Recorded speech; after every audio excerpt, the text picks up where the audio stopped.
ओम नमः शिवाय. आज आपण बघणार आहोत श्री शिवलीला अमृत अध्याय 10. शारदा पद्मनाथ यांची कथा. श्री गणेशाय नमः. हे शिवा, तू कामरूपी हत्तीचा नाश करणारा वनराज आहेस. क्रोधरूप मेघाचा विध्वंस करणारा वायू आहेस. मदरूपी अंधार नाहीसा करणारा सूर्य, मत्स्यरूपी गहन अरण्य जाळणारा अग्नी, अहंकाररूपी दैत्याला मारणारा, धर्माचे पोषण करणारा विष्णू स्वरूप, भालनेत्र आनंदरूपी कैलास निवासा, निगम आगम यांना वंदनीय असा सुहास्यवदन ऋषभध्वज दयासागर आहेस. सूत म्हणतात, अनर्थ देशात वेदशास्त्र संपन्न सदवर्तनी कुलवंत पंडित असा देवरथ नावाचा एक ब्राह्मण राहत होता. त्याची कन्या शारदा अत्यंत सुलक्षणी सुंदर होती व तिच्या वयाच्या 12व्या वर्षी देवरथाने तिचा विवाह एका वेदशास्त्र संपन्न पंडित असणाऱ्या पद्मनाथ नावाच्या ब्राह्मण युवकाशी करून दिला. लग्न झाल्यावर पद्मनाथ शारदेसह आपल्या शूरगृही राहिला. एके दिवशी सायंकाळी नदी तीरावर स्नान संध्या करण्यासाठी गेला असता त्याला रस्त्यात साप चावला आणि तो मरण पावला. ही वार्ता कळता शारदा आपल्या मातापित्यासह धावत आली. पतीचे निश्चेष्ट शरीर पाहून आक्रोश करू लागले. तिचे मातापिताही दुःखी झाले. शेवटी लोकांनी पद्मनाथाचे देह दहन केले. तिच्या आई वडिलांना घेऊन लोक गावात आले. एके दिवशी देवरथ आणि घरातील इतर सर्व मंडळी कामानिमित्त बाहेर गेले. शारदा एकटीच घरात राहत होती. त्यावेळी नय ध्रुव नावाचे अंध ऋषी शिष्याचा हात धरून नगरातून फिरत फिरत शारदेच्या घरासमोर उभे राहिले. महात्म्याला पाहून शारदेने घरात येण्याची विनंती केली. बसायला आसन दिले. विधिवत त्यांची पूजा केली. प्रसन्न होऊन ऋषींनी आशीर्वाद दिला. तुझे सौभाग्य अखंड राहो. तुला वेद बघता पुत्र प्राप्ती हो. नय ध्रुव ऋषी अंध असल्यामुळे शारदेचे वैधव्य त्यांनी ओळखले नाही. त्याचा आशीर्वाद ऐकून शारदा खिन्नपणे हसली. तिला दुःखाने अश्रू आवरलेनात. ती म्हणाली, महात्मन, तुम्ही मला सौभाग्यवती पुत्रवती होण्याचा आशीर्वाद दिलास. हा आशीर्वाद खरा कसा होणार? कारण मी विधवा आहे आणि तिने आपल्या पतीचा देहांत कसा झाला हे वृत्त ऋषीला सांगितले. ऋषी म्हणाली, मुली, मी दिलेला आशीर्वाद खोटा होणार नाही. माझ्या तपोबलाने अघटिक सुद्धा पूर्ण होऊ शकते. काही वेळाने घरातील मंडळी परत आली. शारदेने आपल्या मातापित्याला सर्व वृत्तांत सांगितला. देवरथ म्हणाला, ऋषींचे आणि ब्राह्मणाचे सामर्थ्य अलौकिक. त्यांचा शाप आणि आशीर्वाद दोन्ही अमोघ असतात.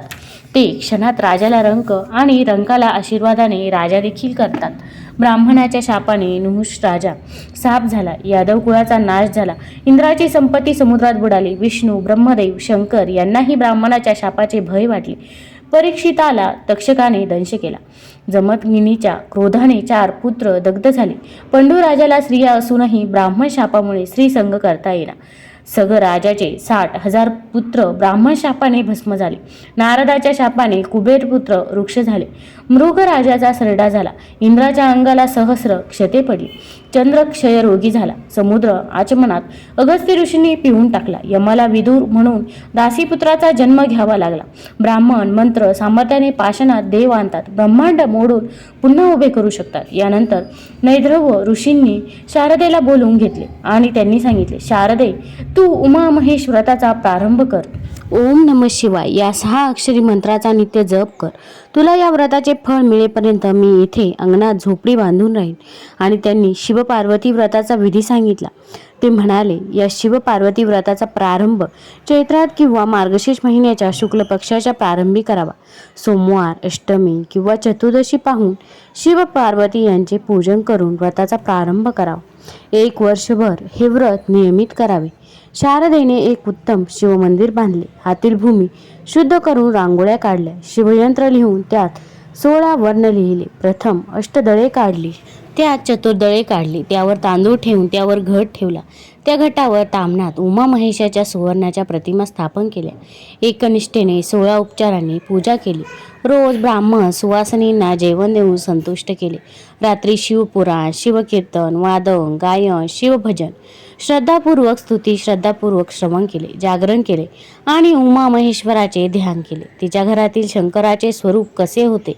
चंद्र, कापूर, दूध, दिव्याची शुभ्र ज्योत किंवा चांदी यांच्यासारख्या शुभ्रवर्ण कोटी सूर्याप्रमाणे देदीप्यमान अंगकांती, मस्तकावर मंदाकिनी, जटाचाच मुकुट, त्यावर चंद्रकोर, मणियुक्त सर्प, भस्मलेपन, चंद्र सूर्याप्रमाणे 2 डोळे, अग्निप्रमाणे अर्धवट उघडा 3रा नेत्र, केयूर, अंगद, विरंकंकण, देहावर मुंडमाळा ही भूषणे शोभत आहेत.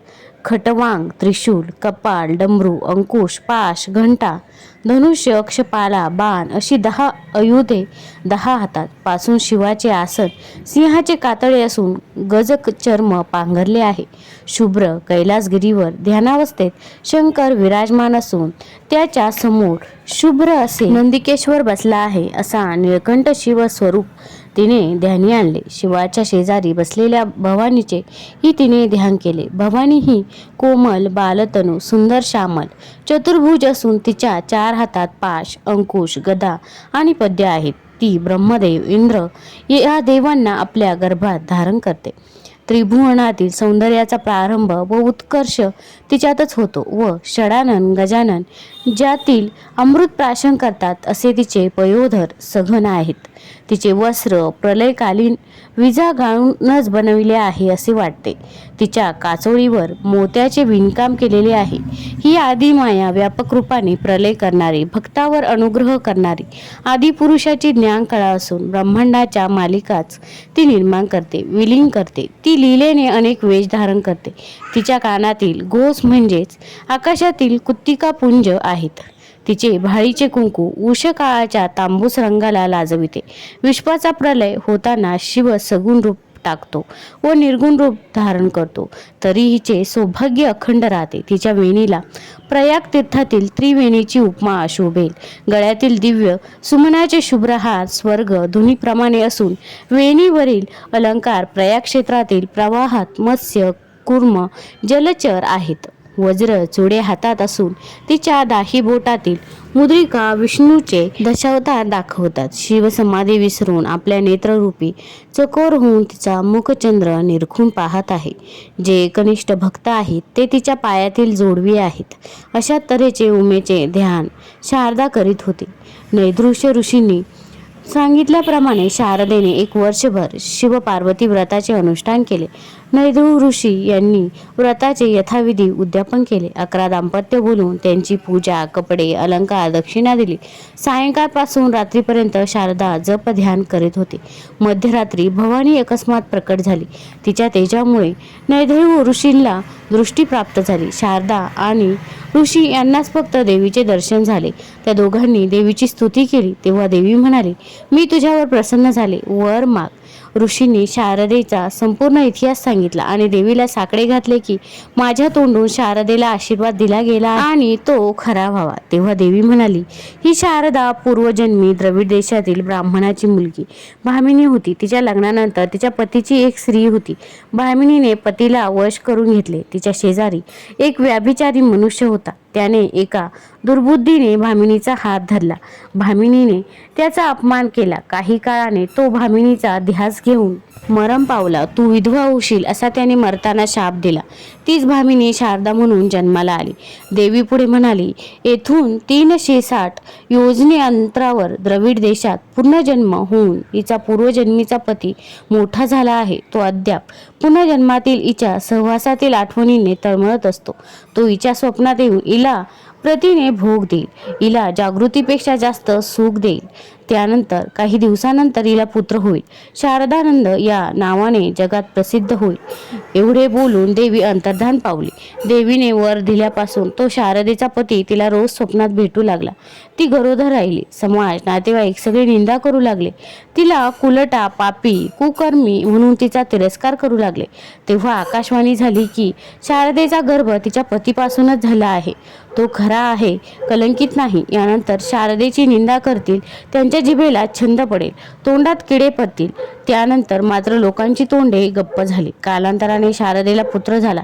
त्याला सर्वजण शारदानंदन म्हणू लागले. काही काळाने त्याच्यावर व्रतबंधनाचे संस्कार केले गेले. त्या बालकाने वयाच्या 8व्या वर्षापर्यंत 4 वेद, 8 पुराणे यामध्ये अनेक विद्या कलांमध्ये पारंगत झाला. शारदा मुलाबरोबर शिवव्रत करू लागली. तो मोठा शिवभक्त झाला. एकदा गोकर्ण महाबळेश्वर तीर्थक्षेत्री शिवाचे दर्शन करण्यासाठी शारदा आपल्या पुत्रासह गेली. तेथे मोठी यात्रा भरली होती. योगायोगाचा की द्रविड देशात पुनर्जन्म झालेल्या शारदेचा पती भगवान शिवाच्या दर्शनासाठी आला होता. शारदेच्या तो सन्मुख आला तेव्हा परस्परांनी ओळखले. शारदेचे मन प्रसन्न झाले. तिला देवाचे वचन आठवले. देवी म्हणाली, तुझ्या पतीची भेट झाल्यावर शिव पार्वती व्रताचे अर्धे पुण्य आपला पुत्र आणि पती यांना समर्पण करून तू पतीला पुत्र दे. त्याच्याजवळ 4 महिने राहा, पण त्याच्याशी संबंध ठेवू नकोस, म्हणजे तू शिवलोक प्राप्त करशील. शिवरात्रीचा उत्सव पार पडल्यावर शारदेने आपल्या पतीला दुरून नमस्कार केला. ती म्हणाली, हा पुत्र आपला आहे, आपण याचा स्वीकार करा. असे म्हणून शिव पार्वती व्रतेचे अर्धे पुण्य पतीला समर्पण करून ती पतीसह द्रविड देशात गेली. तेथे ती व्रतस्थ राहिली. तिच्या पतीने शिवव्रताचे आचरण केले. तिचा मुलगा मातापित्याची सेवा करून मोठा पंडित तपस्वी म्हणून प्रसिद्ध झाला. नंतर काही दिवसांनी शारदेचा पती मृत्यू पावला. तेव्हा शारदा शिव पार्वतीचे ध्यान करीत पतीबरोबर सती गेली. शिवगणांनी त्या दोघांना विमानातून शिवलोकी नेले. शिवलीलामृत हे दिव्य औषध भवरोगी प्राशन करते, तर त्यांना आरोग्य प्राप्त होऊन ते भवरोगातून मुक्त होऊन शिवस्वरूप होतील. ब्रह्मानंद गुरुच्या कृपा आशीर्वादाने श्रीधर श्रोत्यांना विनंती करत आहेत की तुम्ही देव आहात, शिवलीलामृताचे सेवन करण्यास योग्य आहात. अशा प्रकारे आपला शिवलीलामृतचा 10वा अध्याय समाप्त झालेला आहे. धन्यवाद.